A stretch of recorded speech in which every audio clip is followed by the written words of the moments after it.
जय हिंद। कैसे हैं आप लोग? आशा करते हैं कि आप लोग बहुत अच्छे होंगे। और हम हैं मैथ गुरु शशि सर। जैसा कि आप लोग को जानकारी है कि कल जो है से दिनांक 26 जून 2026 को जो है मुस्लिम भाइयों के लिए जो है एक पर्व है और उसको हम लोग मुहर्रम के नाम से जाना जाता है। ये मुहर्रम के पीछे का इतिहास क्या है, ये कहानी क्या है? क्योंकि हम लोग जो छोटे छोटे बच्चे हैं वो मुहर्रम तो मनाते हैं, लेकिन उन्हें पता ही नहीं है कि मुहर्रम क्यों मनाया जाता है। तो हम आज के क्लास में क्वेश्चन लिए हैं कि मुहर्रम क्यों मनाया जाता है। तो मुहर्रम क्यों मनाया जाता है तो हम आपको बता दें कि इसके पीछे एक कहानी है। मुहर्रम जो है एक गम का पर्व है, एक मातम का पर्व है। अगर इसके पीछे भी इतिहास में जाए तो ऐसा माना जाता है कि 680 ईस्वी पूर्व जो है 680 ईस्वी के समय में जो है से इराक में एक जो है यजीद नामक एक शासक था और वो बिल्कुल क्रूर और तानाशाह था, जिसको आप जालिम भी कह सकते हैं। इस प्रकार से वो शासक राजा था और ऐसा वो इतना ज़्यादा जालिम था कि वो हमेशा गलत ही करता था।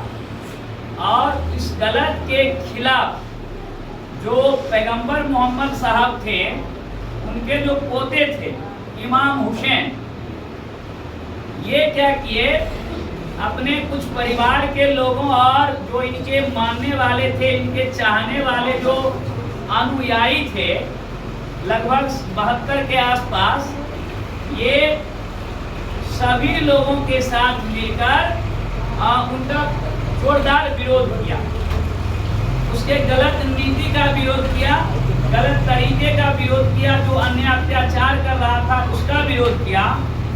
तो वो जालिम जो शासक था, यजीद, नाम याद रखिएगा, यजीद, ये शासक क्या किया, अपनी विशाल सेनाओं के साथ उसे बंदी बना लिया और बंदी बनाने के बाद कई दिनों तक उसको भूखे प्यासे रखा।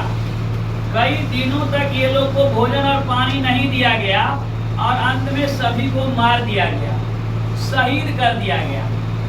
तो उन्हीं शहीदों के याद में जो मुस्लिम समुदाय के लोग हैं वे जुलूस निकालते हैं, लगभग 10 दिनों तक मातम मनाते हैं, काले कपड़े पहनते। आप जानते ही होंगे काले कपड़े जो है विरोध का एक प्रतीक माना जाता है। काले कपड़े पहनते हैं और 10 दिनों तक मातम मनाते हैं और इस जुलूस के रूप में उसके यादगार को, शहीदों के यादगार को ताजा करने के लिए जुलूस निकालते हैं और उसमें तजिया बनाते हैं। और तजिया आप देखेंगे कि एक चौकी से उठ के दूसरे चौकी पर मिलान भी होता है। उसका कारण है कि चौकी मिलान का मतलब है कि हम आपस में मिलकर रहें और जो अन्याय और अत्याचार करता है उसका डटकर मुकाबला करें, उसका डटकर सामना करें। इसलिए इस मातम को याद करने के लिए, अपनी भाईचारा और एकता को मजबूत करने के लिए, गलत नीतियों के खिलाफ एकजुट होने के लिए तजिया और चौकी का मिलान किया जाता है। और इसी तरह इसी का नाम है मुहर्रम।